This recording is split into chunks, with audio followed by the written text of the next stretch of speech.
faces appointed to die. Listen to the beat as they pound the legs to a tune of thunder.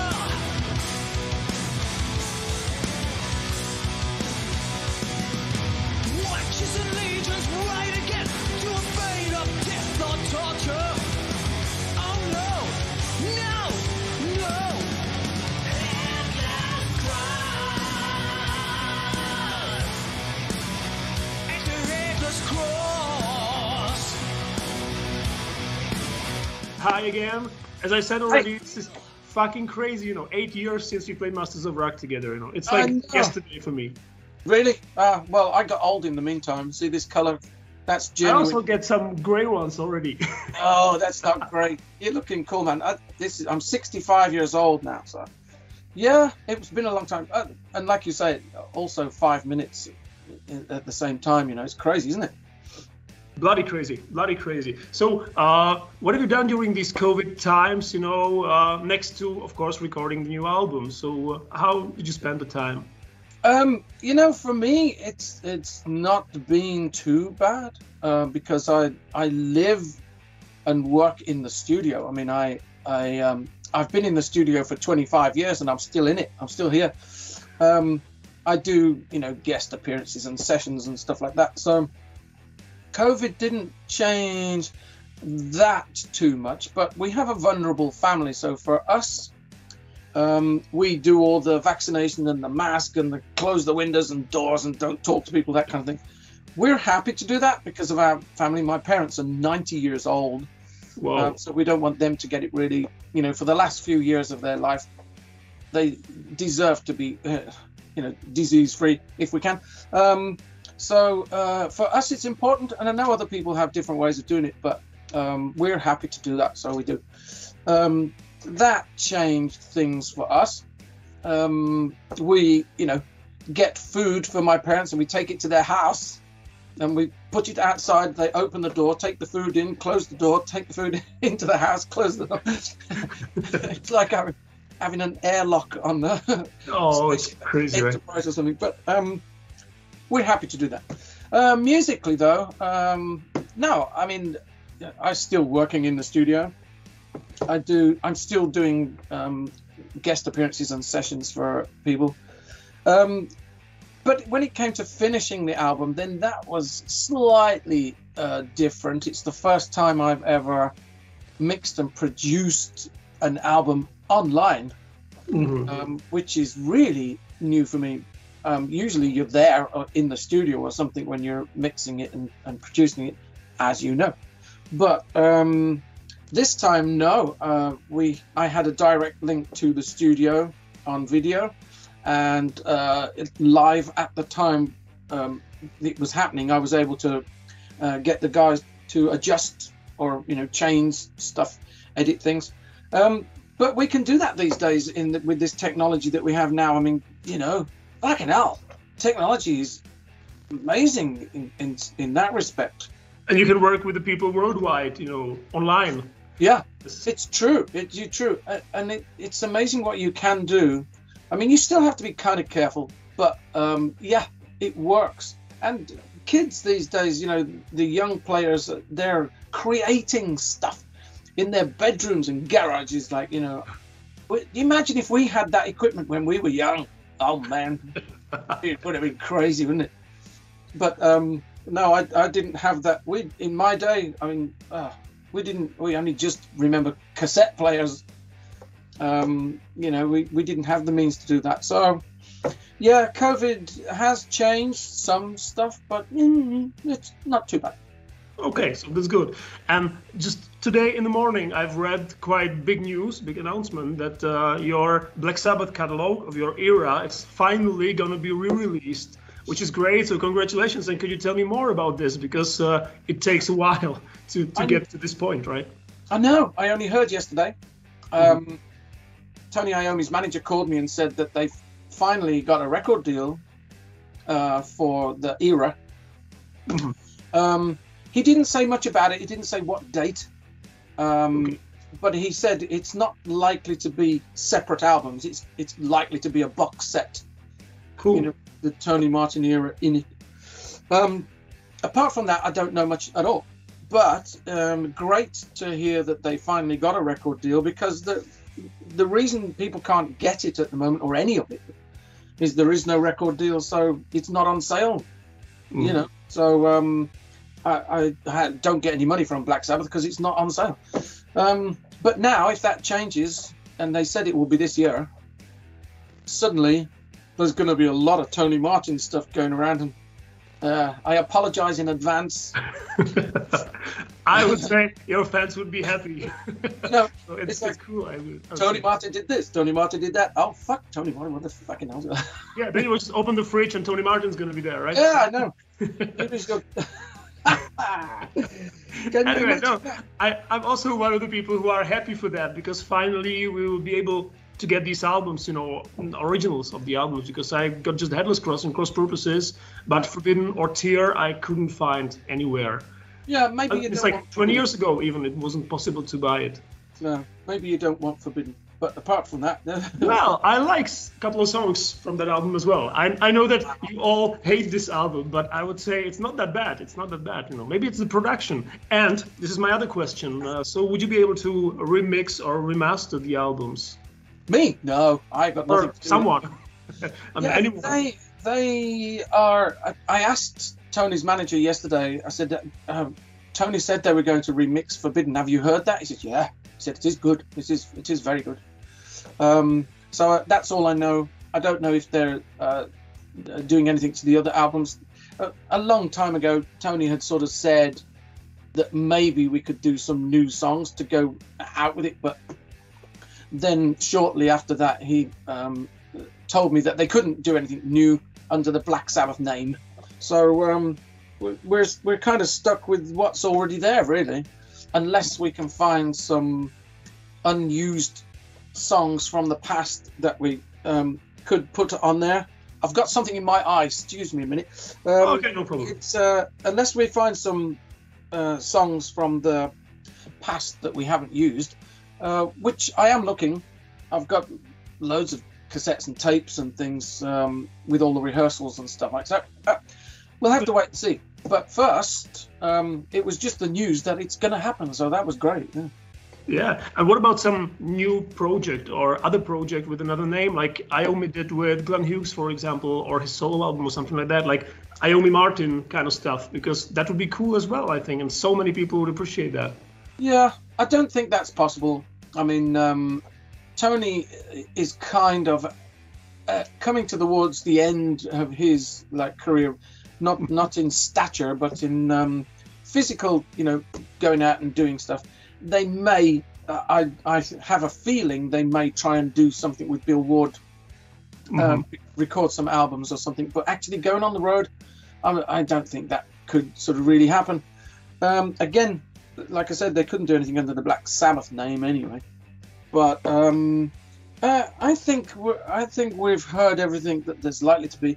If the call came through, I mean, I would let you know. But okay. At the moment, I can't see anything new in a collaboration with Tony Iommi anyway. Okay. Could be surprised, but you know. Yeah, well, but doesn't matter because you're a busy man anyway. So I would like to talk about some other projects you're doing right now. So I saw that you were cooperating with Magnus Carlsson on his album and also Arion.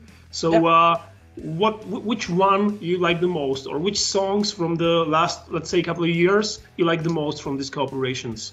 Really? You want me to tell you? Maybe, yeah, you can.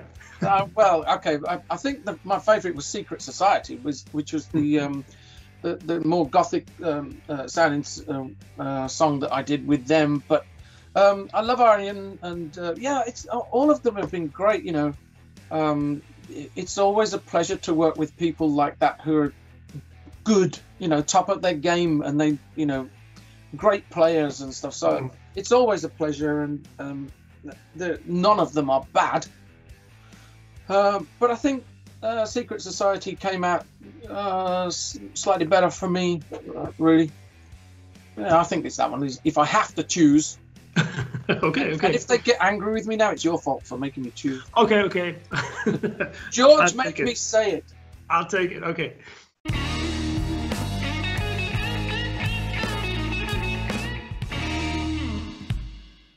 So, and what about our cooperation? And because we did on this album, we did one duet song, right? And then we did Headless Cross and Nightwing on Masters of Rock 2014, which is, as I said, 8 years already, which is fucking crazy. But anyway, I still get some good response for the video because we've got the official live video on YouTube, and it seems like people really like it. So do you still remember that, and how are your feelings about it? I do.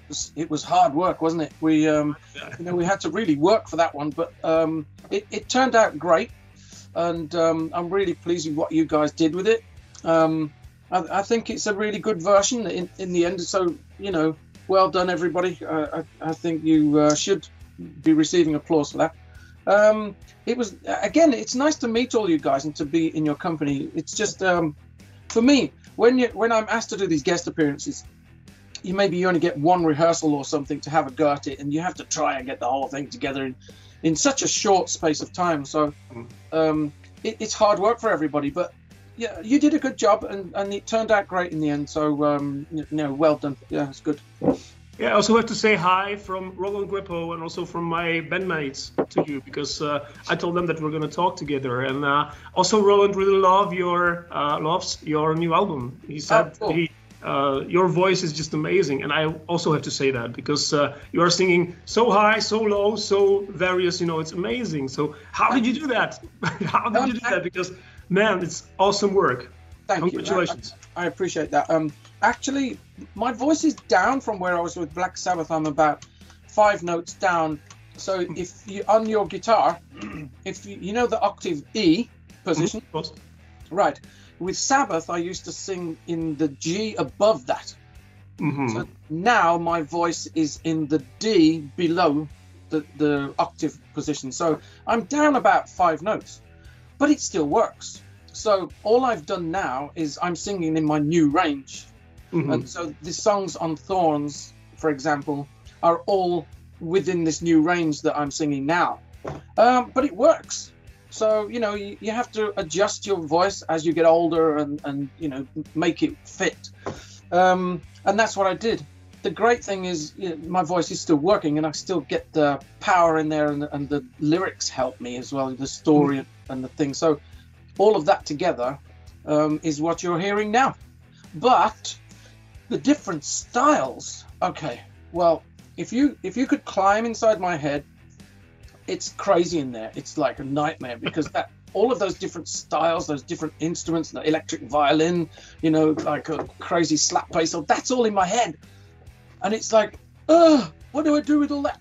So normally you have to follow a direction, but this time I chose not to, and it's because I started working on this album 10 years ago, believe it or not, and the first songs that I wrote was Book of Shadows, Crying Wolf, and Damnation, and I thought I was going in that kind of direction, that unplugged, like heavy type thing.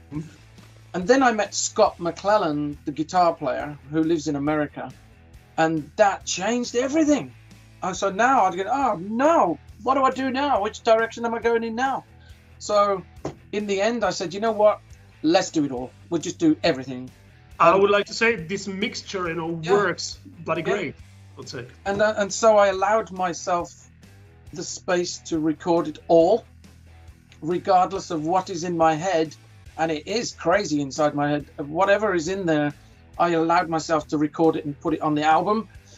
And so far, people have been understanding, and they've enjoyed listening to it, and a lot of great comments for now.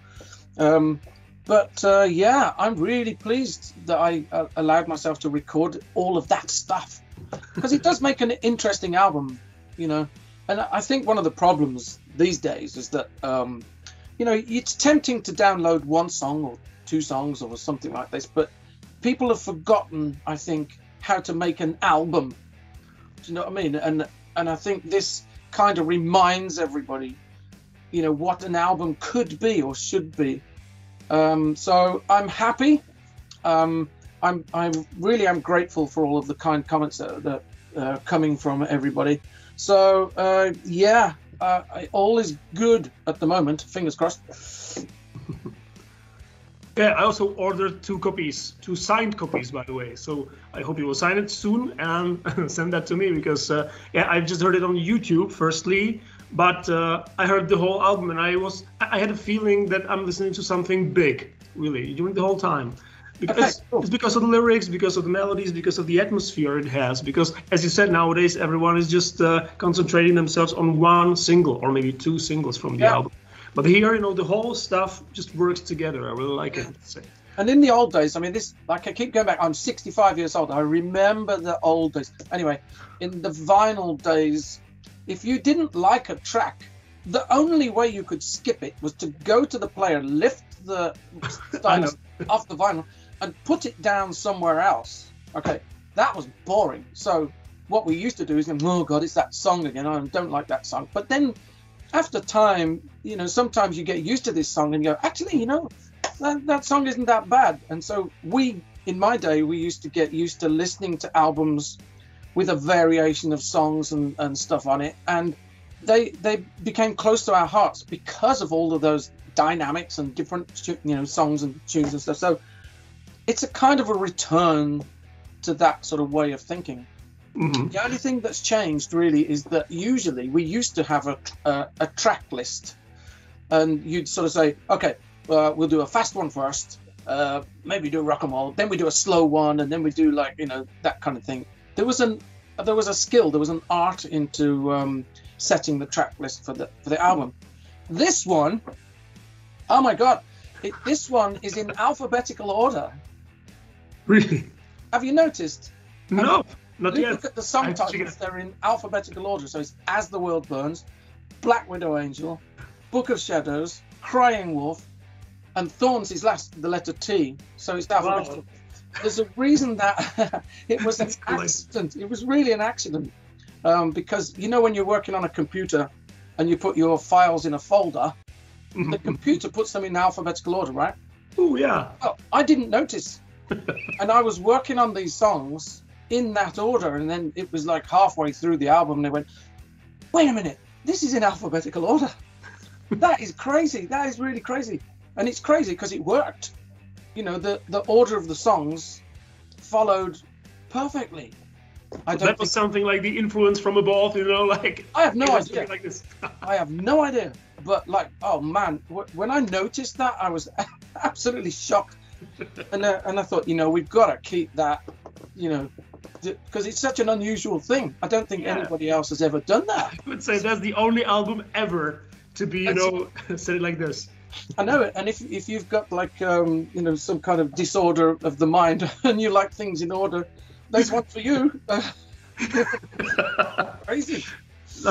Okay, so please tell me more about Scott, because his guitar playing is also very important part of the album sound, and his style, I think he's really a big fan of Dimebag Darrell, right? Because of the guitar he's using and also the style he's playing, rhythmic guitar especially. So how did you guys meet each other? Oh, you know what? He met me, he found me on Facebook. Mm-hmm. And when was that? When was that? How long ago? That's about 10, 12 years ago, when we started doing this. He is unknown to most people, not anymore. I mean, everybody knows him now. But he just appeared on Facebook. And he sent me, some guitarists. I went, who's this dude? And then he sent me another one. Then he sent me another one. Then he sent me another one. And these riffs kept coming. I was going, oh, shit, what is this dude? Who is this dude?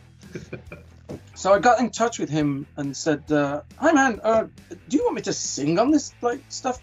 Yeah, brother, whatever you want to do. You can use it, do whatever you want. I went, okay. I said, okay, here's the deal. If I sing on this stuff, I cut it up and I put the verse where I want it and the chorus where I want it and, make it fit. Mm-hmm. Then I'll sing on it and I'll send it you back. Yeah, brother, whatever you want to do. So then I sent the song back, and that was As the World Burns. Mm-hmm. So everybody was like, whoa, that's really good. That's really good. I said, yeah, it is very good. So then I said, you know what? Don't tell anybody. Don't mention this to anybody. I said, don't tell your mother. Don't tell nobody. Okay, brother, yeah, no problem. So like then I thought, okay, I had a problem then because I'd started the album with Book of Shadows, Crying Wolf, Damnation, and I thought I was going to go in that direction with the unplugged thing, still like heavy rock kind of orientated stuff, but like more of an unplugged thing. And then this happened. So, okay, well, we assembled some songs, and Scott was really easy to work with. He is very forgiving, and he allows you to do whatever you need to make the song fit.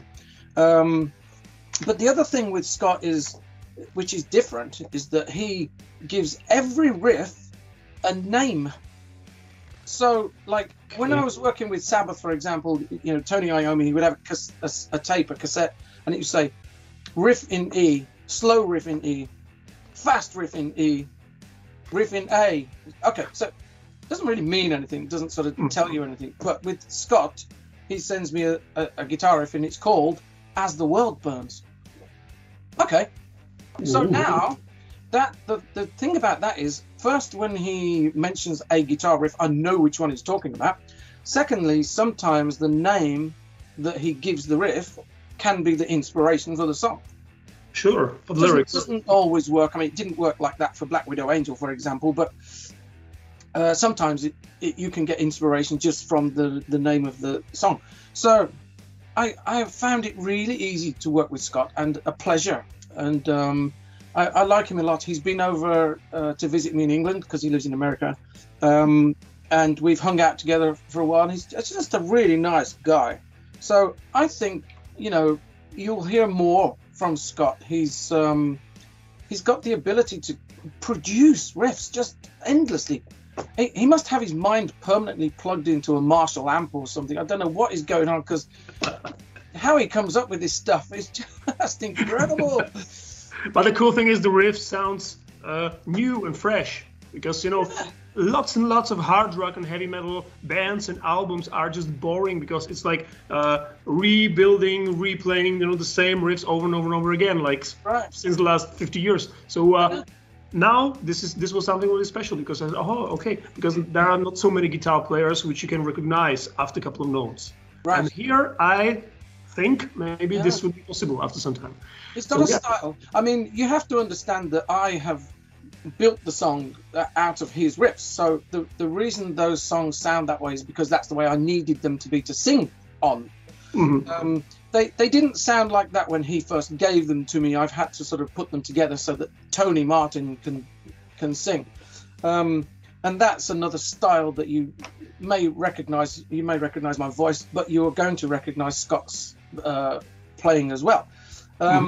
He is just a great guitar player, and I have hopes for him. I think, you know, keep your eyes open for Scott. He'll be on more stuff. I'm pretty sure of it. You know.